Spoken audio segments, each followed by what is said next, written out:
आज म माघे सङ्क्रान्ति स्पेशल भुजाको लड्डु बनाउँदैछु। यसको लागि सबैभन्दा सुरुमा मैले ग्यासमा प्यानलाई तताइसकेकी छु।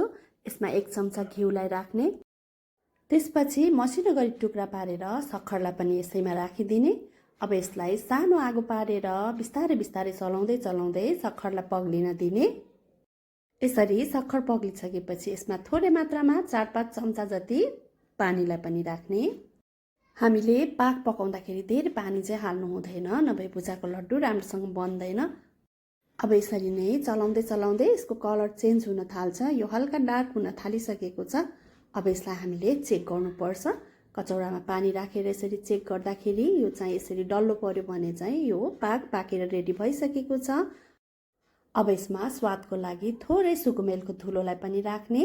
अब यसलाई एकपटक राम्रोसँग मिक्स गरिसकेपछि अब यसमा हामीले भुजालाई राख्नुपर्छ र हामीले पाक बनाउँदाखेरि जहिले पनि भुजाको मात्रा भन्दा डबल सक्खरको मात्रा राख्नुपर्छ। यसो गर्यो भने चाहिँ राम्रोसँग लड्डु बन्छ। र अब चाहिँ हाम्रो यो भुजा सक्खरमा राम्रोसँग मिक्स भइसकेको छ।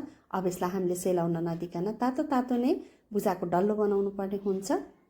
अब एउटा कचौरामा पानीलाई लिएर हातमा चिसो पानी दल्दै हामीले भुजाको डल्लो बनाउनु पर्छ। यसको लागि चाहिँ हामीले कत्रो भुजाको लड्डु बनाउने हो त्यही अनुसारको मात्रालाई लिएर हामीले यसरी हातमा राखेर हत्केलाले हल्का कस्दै पानी चोप्दै घुमाउँदै यसरी लड्डु तयार गर्न सक्छौँ।